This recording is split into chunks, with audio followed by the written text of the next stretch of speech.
Factually named after both Michael Jordan and Kobe Bryant, the product of Baylor University in 2024's 19th overall pick Jacoby Walter is a player you may not know about if you're not a Raptor fan, but he's an extremely intriguing prospect that any hoop fan should take note of.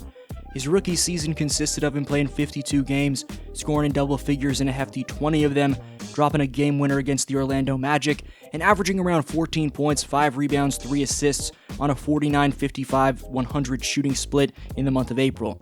Jacoby scored 10-plus points in 7 straight games late in the season, which was the second time throughout the year where he posted double-figure scoring in 6-plus outings, displaying the scoring consistency of a poised vet.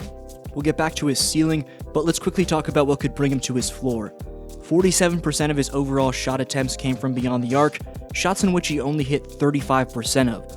His most efficient area outside of the paint was from 10 to 16 feet, where he made 48% of his shots, but only 6% of his overall shot attempts came from this area. While the Raptors are playing the modern style of basketball where betting on shooting as many threes as possible is the way to go, still, Walter has to do a much better job at picking his spots. Some are going to use his offensive struggles in 2025 Summer League as a way to highlight how he hasn't developed. Others will value the development he showed over the course of his first real season more seriously than that. What the tape from his rookie campaign displayed is that he's a balanced scorer who's acrobatic around the rim and can hit difficult shots from beyond the arc, attempts that are heavily contested. He displayed a pristine ability to move without the basketball in his hands, off-ball cutting that showed us how high his offensive awareness and general basketball IQ is. Let's examine Jacoby Walter's projection more closely. If he does grow, where can he realistically land, and what comparisons make sense? Rightfully, many people currently view him as a 3-and-D off-ball scorer with upside, but that upside depends heavily on his defensive growth and decision-making. What's clear about Walter already in year 2 is that he thrives in a system where guards draw help and he becomes a release valve for kickouts. He's unlikely to morph into a primary offensive engine, but a role similar to Kentavious Caldwell-Pope, solid in spacing, defense, and supplemental scoring, is very much in reach. KCP never dominated box scores in his prime, but he impacted winning by stretching the floor, staying disciplined on defense, and making timely plays. If everything clicks, Walter could occupy that kind of hybrid wing role that's so valuable in modern NBA schemes. Yet that if is enormous.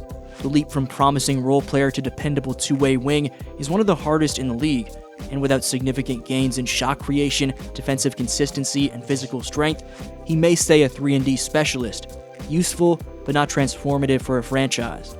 One of the biggest risks for Walter is stagnation in his sophomore season. Many second-year players plateau if their usage doesn't increase or if they fail to properly polish their skill over the summer.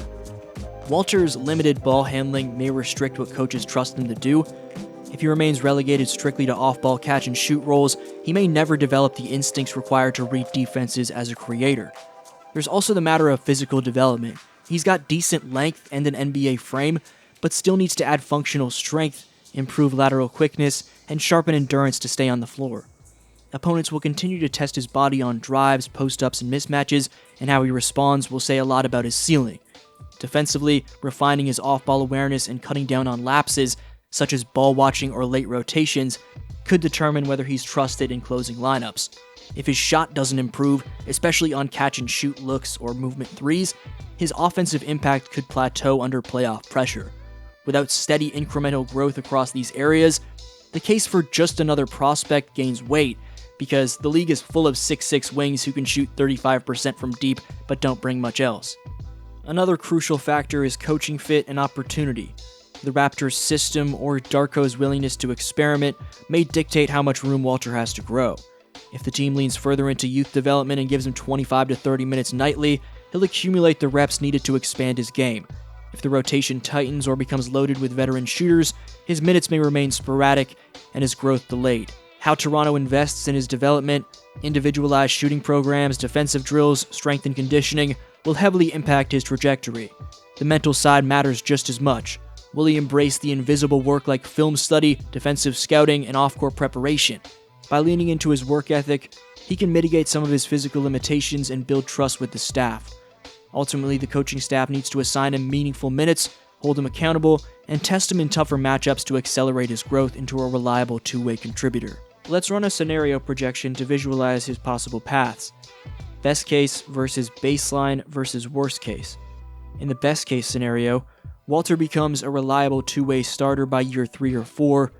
His three-point shooting climbs into the 38 to 40% range on better shot selection, his mid-range touch returns as a weapon, and he becomes a switchable defender who holds up on both wings. He would be the kind of piece who doesn't dominate the ball, but whose presence elevates spacing, rotation, and defensive flexibility for the Raptors. In the baseline scenario, he becomes a solid rotational wing, a decent 3-and-D contributor averaging 12 to 15 points per game off the bench, providing occasional scoring bursts but with limited upside as a creator. In the worst case, if he stagnates, he remains a fringe starter or sixth man whose impact is limited to shooting and spot defense, never developing into a core piece of a playoff rotation. The difference between baseline and best case hinges on his growth in shot creation, defensive consistency, and performing under pressure when defenses close out harder. It also depends on his ability to carve out a specific niche that a coach can rely on night after night. These forks in the road are what makes second seasons so pivotal for young players. Ultimately, let's answer the question: will Ja'Kobe Walter be the missing piece, or just another prospect? The building blocks are there: shot-making instincts, off-ball movement, competitive fire, and physical tools that are at least above average. But the leap from occasional flashes to reliable production is enormous, especially on a team trying to re-establish its identity. If he commits to the work, gains efficiency, sharpens his defensive fundamentals, and earns the coach's trust, he could surprise a lot of people and grow into a coveted modern wing. If he doesn't, he may simply hover in the rotation as a useful but replaceable role player. The second year is crucial. The way he responds to coaching, addresses weaknesses, and fights through adversity will define his trajectory. Fans and analysts should probably expect something between those extremes. He's unlikely to become a star overnight, but writing him off as just another guy would also be premature. The 2025-26 season will be his litmus test, showing whether he's trending toward impact starter or long-term bench piece. DeLon, his first 3.5 years with the Raptors. Walter counted in the foul. And the Raptors have it, so they shooting poorly to start the game. 0 for their first 5 from 3. Ja'Kobe Walter on the scoop and a score. Antonio Reeves out there for the Pels. Brandon Boston also. And straight line. Just a defensive breakdown. Right. Just a defensive breakdown. averaging a career-high minutes played is OG, and that bucket is good. But just the optimism, you know, that we approach the broadcast with, continuing to show up and be professional and do our job, which I thanked her, but that's... Dick comes in and grabs it. There's also a guy in Houston that was an incredible player, and Calvin Murphy, former Niagara player, Hall of Famer, who won 23. Dick Abaji, here's Walter rising up in the three, soft touch. I love it. Kobe Walter. That you think they're not really there. Walter, good, Walter. Knicks with a 2-point lead. Here's Walter. Oh! Ja'Kobe Walter knocks it down from Winnipeg, and he's fouled.